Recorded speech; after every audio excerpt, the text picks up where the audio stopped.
Before the Cheyenne launched their attack, Spotted Wolf halted at the mouth of Trail Creek. There he adorned his son, White Shield, with yellow paint and sang a song of bravery for him. He then used blue clay to paint a kingfisher on the shoulder of the boy's horse, saying, "My son, just as the kingfisher never misses its catch when it dives for fish, so too shall you strike true today. You will count the first coup. This will be your final sip of water till the fight is over, so take it all now." During the intense combat, White Shield valiantly preserved the life of Two Moons, also known as Young Two Moon, and brought back a cavalry bugle for his mother. Meanwhile, his brother White Elk donned a long war bonnet adorned with his own special medicine, a swallow, butterflies, and dragonflies.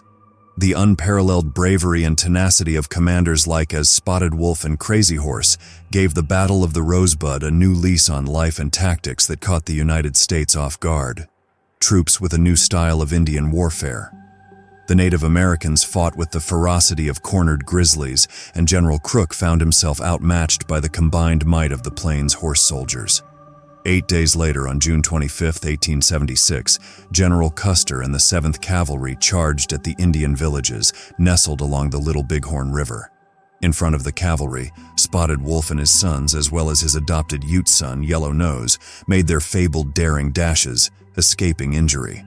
The Spotted Wolf warriors fought with a fierce, almost reckless valor to repel the invaders from Last Stand Hill. Their gallant actions would be etched into history through books and paintings by both historians and Indian witnesses. After the fight at Little Bighorn, both Spotted Wolf and his son White Elk came away with notable trophies, including pistols with white handles, while Yellow Nose managed to capture the 7th Cavalry's guidon. The day after the battle, the Northern Cheyenne held a special ceremony where Spotted Wolf was honored as a war chief. Despite being covered in dust and blood, and with one eye shot out by a soldier's bullet at close range, he stood proudly to accept the title. The pair of matching white-handled pistols were carefully hidden away. After the tribe settled back onto their ancestral lands along the Rosebud and Tongue Rivers in southeastern Montana, Chief Spotted Wolf journeyed to Washington to meet with President Garfield.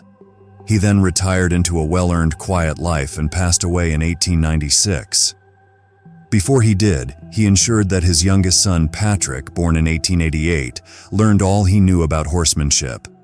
Patrick Spotted Wolf helped lay his father to rest in the hills and often visited the gravesite to pray with his mother, Yellow Woman. She gave her kid up to the Ursuline Sisters at St. Labra Mission, overwhelmed with sadness. One of the first Cheyenne kids to be baptized there was Patrick. He graduated from the mission school and spent many years working for the Bureau of Indian Affairs. In the 1930s, he took charge of the ID, Indian Department wagon for the tribal cattle operation. Folks were amazed to see that Pat had memorized over 2,000 cattle by their color markings and unique features. When an owner came to claim his steer, Pat would swiftly mount his horse and separate the animal from the vast herd. Patrick served as a banker of sorts, issuing permits to tribal members for butchering. His judgment in the field was trusted by the agent, who relied on his decisions. In 1938, Pat, John Stanzen Timber, and a few others purchased more than 2,000 cattle in the Southwest. The next spring, they sold the cattle, netting a profit of $30,000. They continued to turn a profit year after year, which brought immense pride to the men who had labored diligently to make the tribal cattle program a success. John Stanswood said that Pat was the finest roper and rider on the reserve and that the young guys could not compete with him. Early films of tribal livestock show Patrick on his white horse, skillfully maneuvering through the herds with the grace of old-time warriors. The cattle program thrived until 1946, when Pat, as president of the Cheyenne Indian Livestock Association and Steering Enterprise, sought to enhance it. However, the new government agent's interference led to its downfall. Frustrated by the government's mismanagement, Pat retired, having previously served as a tribal councilman and now done with bureaucratic red tape.